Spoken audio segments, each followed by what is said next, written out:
Bonjour Stéphane, comment vas-tu? Salut Henri, ça va et toi? Oui, magnifique. Écoute, merci d'être là. Aujourd'hui, merci d'avoir accepté aussi de faire cette interview avec moi.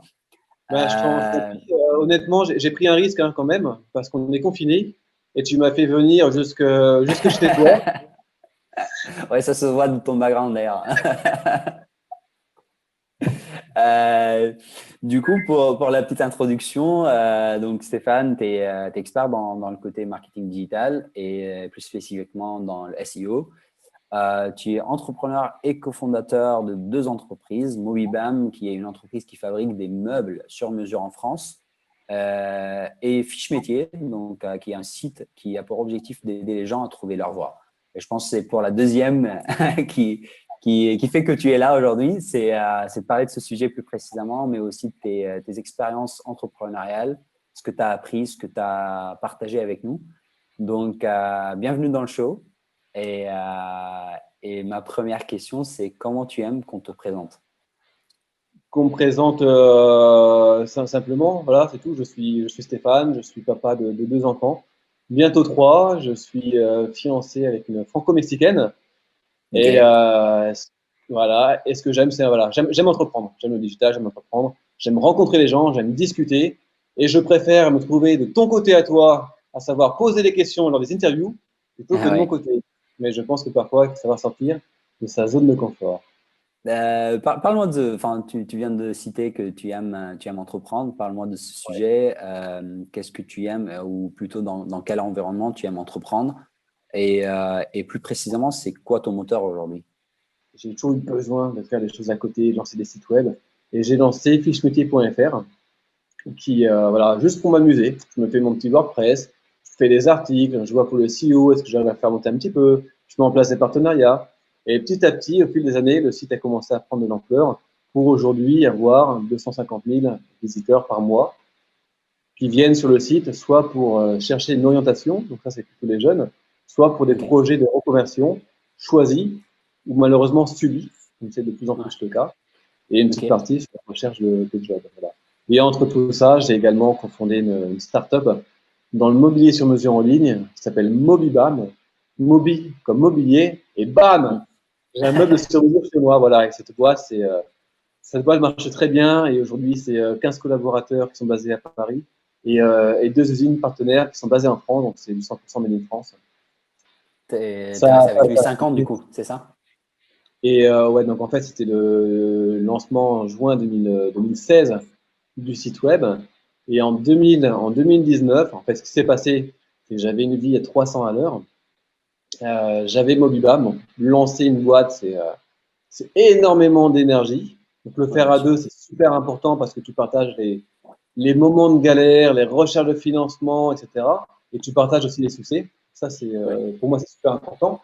Et en fait, j'avais ça, j'avais soir et week-end, fiche métier que je continuais quand même de travailler. J'ai toujours eu du mal en fait à avoir qu'un seul projet. Mais bon, c'était le petit projet du week-end et du soir. Et j'habitais Paris et un week-end sur deux, je remontais dans le nord de la France, récupérer mes enfants, parce qu'en fait je suis séparé et j'ai deux enfants. Et donc je remontais, je prenais le train, Paris-Lille. Lille, je louais une bagnole, j'allais les récupérer à la sortie d'école, on revenait, on passait le week-end à Paris, et idem, on était les vacances scolaires, et en fait mon corps a dit stop, mon corps a lâché, ce qu'on appelle burn-out, plus Oui. communément. Et je me suis retrouvé, voilà, je me suis retrouvé sans réussir à marcher. Je ne pouvais vraiment plus du tout bouger. Et j'ai pris plein de décisions importantes. La première, c'est j'ai quitté mon confortable 30 mètres carrés au septième et dernier étage à Paris sans ascenseur pour la maison avec jardin à côté de l'île pour me rapprocher de mes enfants. Ça, c'était voilà, Ok. la première décision. La deuxième, c'est me dire l'énergie, je ne l'ai pas pour tenir, co-tenir la start-up. Donc, on a Mhm. discuté avec mon associé. J'ai accompagné jusqu'au recrutement de ma successeur au marketing. Et suite à une deuxième levée de fonds, je suis sorti partiellement. Donc aujourd'hui, je suis uniquement actionnaire minoritaire de ces startups. Je reste au board, j'épaule Ok. régulièrement au téléphone, on se voit tous les mois. Et voilà. Et donc je suis Trop aujourd'hui bien. focus à 100% sur un seul projet. Et c'est déjà pas mal. qui est Pour la première fois de ta fichemétier.fr. vie. C'est la première fois de ma vie. Ah ouais, vraiment. Ça, ma question, ou tes Comment conseils pour trouver un cofondateur? la vie, c'est ça. Donc, comment trouver un cofondateur? Rencontrer un maximum de personnes, discuter, échanger. Après, pour moi, le grand conseil, c'est il faut forcément qu'il y ait du feeling parce que c'est un mariage que tu vas avoir. Tu passes plus de temps avec ton associé qu'avec ton conjoint ou ta conjointe. Être complémentaire. L'erreur que beaucoup de gens peuvent faire, c'est de dire bah, tiens, regarde, on a le même profil, on s'est super bien. Bah non, deux mecs au marketing, ça va pas aller. Par contre, tu Ouais. prends un sales, un sales, un marketing et un tech, là, c'est le trio parfait. Voilà, donc des Ouais. profils différents pour éviter voilà, de se marcher sur les pieds quand la boîte se met en place. Et du coup, c'est quoi tes conseils pour trouver sa voie? Bah, mes conseils, bonne chance. Tu penses que Bonne c'est chance. facile de trouver sa voie à jeune âge, d'ailleurs? Non, il n'y a pas en fait. Il y a, plus tu es jeune, plus c'est compliqué. Quand tu as Ok. 15 ans, voilà, tu as 15 ans, tu veux faire quoi en fait? Tu regardes un peu autour de toi. Souvent, tu as le modèle des parents. Déjà, en plus, tu as une pression. Tu as une pression ou tu as un schéma, ou tu as quelque chose de la société ou de ta famille qui vont te dire bah, tiens, Hmm. toi, tu viens d'un milieu favorisé, tu iras plutôt sur une école de commerce, une école d'ingénieur, être avocat. Hmm. Voilà, tu es presque prédestiné à aller faire un métier, mais c'est pas forcément toi. Moi, je me souviens d'une personne qui a écrit sur Fiche Métier, ça a fait pas mal de tests, et une jeune femme de 17 ans qui nous dit voilà, mes parents veulent que je fasse avocat, ce métier m'intéresse, je suis première à la classe, première de ma classe. Par contre, j'ai une passion, c'est la pâtisserie. Que dois-je faire? Wow. Je n'ai pas pu lui répondre. Donc, j'ai proposé sa demande à un coach qui peut l'accompagner. Mais je me dis, c'est une sacrée responsabilité Oui. en tant que coach de dire, voilà vers quoi tu peux aller. En fait, le coach, son rôle, c'est pas de te dire vers quoi tu dois aller, mais vers où tu peux aller et t'aider à te poser les bonnes questions et ensuite, c'est à toi de prendre les décisions. Mais toi, par exemple, En tu effet. étais ingénieur. Dans 10 ans, tu seras encore ingénieur? Je pense pas. Je le suis plus maintenant. Ouais. Tu l'es plus, voilà. Et tu fais quoi? Tu deviens entrepreneur. Hmm. Ouais. Tu deviens entrepreneur sur un projet impact. Pourquoi tu deviens entrepreneur? Il y a beaucoup de raisons, mais à mon avis, dans tes raisons, c'est la liberté. J'ai la liberté. Je peux cravacher 20 heures par jour si je le souhaite, ou je peux travailler 5 heures, je peux travailler d'où je veux. Il y a cette Ouais. partie-là, en fait.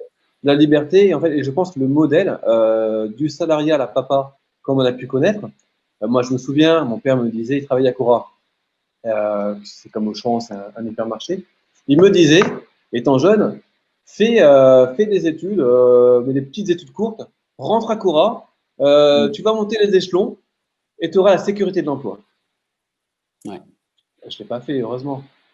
Mais voilà, ça c'est fini. Pourquoi? Parce qu'on sait que la sécurité d'emploi n'existe plus. Hmm. On ne se voit pas faire carrière 40 ans ou plus dans la même société. Ce qu'on veut, c'est s'éclater. Voilà. On veut prendre du plaisir. Et donc, il y a beaucoup de reconversions. Pourquoi? Moi, les gens qui me disent j'ai changé, moi, en fait, je n'étais plus bien. Je trouvais plus de sens dans ce que je faisais. Donc, tant Ok. mieux que les gens changent. Tant mieux que les gens changent. Pourquoi? Parce qu'en fait, on a plusieurs vies dans une vie. Que ce soit au niveau perso ou au niveau pro. C'est quoi tes conseils pour les gens qui démarrent aujourd'hui une aventure entrepreneuriale ou qui ont des idées mais qui n'ont pas encore pris la décision ou qui ne sont pas encore passés à l'action, etc. Qu'est-ce que tu donnes comme… Même si tu n'aimes Ouais. pas trop donner des conseils apparemment. Ok, j'aime pas donner des conseils, mais là, je vais en donner. Tu veux te lancer en fait dans un business. Première chose que je dirais, c'est tu as une idée, parle-en autour de toi. Ok. On va pas te la piquer ton idée. Et puis, si on te la pique, c'est pas grave, ça t'obligera à aller beaucoup plus vite. En fait, tu as Hmm. beaucoup de gens qui se disent, j'ai une idée de génie et je peux pas t'en parler parce que sinon, si je t'en parle, ça va se savoir. S'en fout, non. Tu as une idée, t'en parles en fait. Tu testes ton marché. Ça te permet de voir si ton idée est bonne ou pas. Si tout le Hmm. monde, si tout le monde te dit c'est de la merde, il y a de fortes chances qu'effectivement, C'est de la ce soit merde. pas une bonne idée. Je dis pas qu'ils ont raison. Mais peut-être que ça me dit, c'est pas une bonne idée. Peut-être que également dans l'échange, ça va alimenter ta réflexion et faire évoluer ton projet. Ça, c'est le premier conseil. Deuxième conseil, c'est en fait, c'est une devise que j'ai. Parce que sur Fiche Métier, parfois on est plusieurs à bosser un peu dessus. J'ai des amis qui filent des coups de main. Évidemment, les amis, ils ont toujours des idées. Et ma devise, c'est celui qui a l'idée qui fait. Donc, quand on me dit, tiens Stéphane, tu pourrais faire ça, génial. Super Guillaume, tu as raison. Mais c'est toi qui le feras. Ouais. Évidemment, il me dit oui, et donc il va le faire. Donc, si tu as une idée, vas-y, fais. Aujourd'hui, en fait, tout existe pour faire un site web en une demi-journée. Et encore, je dis une demi-journée si tu prends le temps de faire un truc bien foutu. Mais en fait, tu te fais dans une page, tu vois ce que ça donne, tu testes. Donc, tu mets 10 balles, 20 balles, 30 balles sur Facebook en ciblant des audiences qui te semblent pertinentes. Tu rediriges ton trafic vers ton site web et tu vois est-ce que je convertis, est-ce que j'ai du lead. Donc, soit tu récupères un mail, soit tu mets un produit ton produit, mets-le. Tu l'as pas, il n'existe pas grave. Fais comme s'il existait et tu verras. Et si tu fais une vente, au pire, tu appelles le mec. En fait, je suis désolé, le produit, là, il est plus en stock. Et tu expliques. Il n'est pas lancé, en fait. Je voulais tester. Et voilà. Et vous êtes 10 à avoir acheté aujourd'hui. Eh bien, je suis content. Évidemment, je vais vous rembourser. Sauf si vous me permettez qu'on fasse plutôt de la précommande. Ils vont te dire oui. Parce qu'ils pensent que le projet est cool. Et voilà. Et tu auras testé ton truc et tu lances ton business. Donc, l'idée, c'est voilà, tu as une idée, ben vas-y. Parce que comme tu l'as très bien dit, Henri, l'idée ne vaut rien. C'est l'exécution qui prime. Ok. Très, très bon conseil. Tu parles également des entretiens d'embauche pour les jeunes ou même pour les gens qui ont déjà passé plusieurs entretiens d'embauche.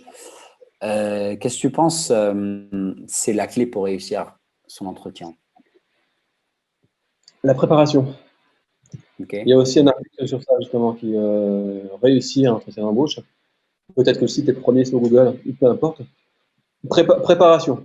En fait, quand tu vas à l'entretien, déjà, donc, aujourd'hui, en fait, ça a pas mal changé en 20 ans.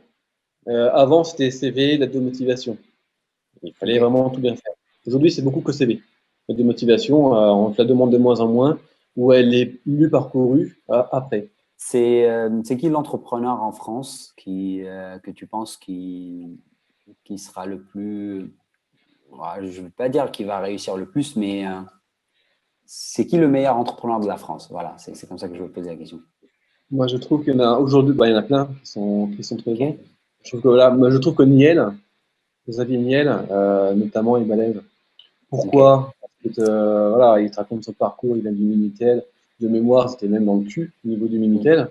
Voilà, il monte ses trucs et il a la tête d'Iliade qui est énorme. Et en plus de ça, il investit dans plein de boîtes. Pas forcément lui, il a Jean qui investissent lui, mais il monte Station F. Oui, Le mec, je le connais, oui. Et je trouve ça, il monte 42. Je trouve ça en fait incroyable. Il a énormément de projets et c'est des projets qui sont à impact. Je parle de Station F, pourquoi? Parce que j'ai été là-bas. Mobibam est encore là-bas. Et c'est un endroit qui est incroyable. 42, en j'habitais à fait, côté, moi. voilà, et te donne la possibilité à n'importe qui. Toi, tu ne connais rien du tout à l'informatique. Tu peux très bien aller là-bas, tu fais tes tests, tu fais tes piscines, et tu peux donner la chance en fait à tout le monde un jour, pourquoi pas, de devenir entrepreneur, développeur. Ok. Et niveau international d'ailleurs, c'est qui l'entrepreneur le plus qui t'inspire le plus? Ah, comme tout le monde. Hein. Elon? Ouais. Ouais. Bah ouais, parce que c'est un mec, il rend possible l'impossible. Ouais. Je pense qu'il est bien accompagné aussi. Il n'est plus tout seul sur ses activités. Hein. Bien sûr. Après, de ce qu'on peut lire ou entendre, c'est un bosseur. Ouais. Voilà. Après, tu as le personnage que tu peux voir, ce qu'il en dégage. Après, je ne le connais pas dans les privés, ça tombe, c'est un vrai connard. Écoute, ça fait plaisir d'échanger avec toi, Stéphane. Ça a duré beaucoup plus que ce que j'ai imaginé. Ouais, mais Je te laisse le mot de la fin. Le mot de la fin, tu veux? Oui. Donc, le mot de la fin, donc un seul mot. Non, pas forcément. La phrase. Voilà, ce sera un seul mot. Ce sera kiff. Voilà, kiff. Vraiment, je pense que la vie, c'est ça. Non, tu veux une phrase un peu plus longue, mais voilà, la vie, c'est ça, en fait. C'est super important de kiffer. Ça passe super vite, même quand tu es jeune, tu n'en rends pas forcément compte. Ça passe à une vitesse folle, et le plus important, c'est de kiffer. Et dans tous les domaines, en fait, il faut être heureux, niveau perso, niveau pro, voilà, kiffe. Ok, Kiffe la vie, et la vie te rendra. Ah, c'est cool, entendu. quoi. Putain, je le note, ça, sur ton bateau. Écoute, merci beaucoup, Stéphane.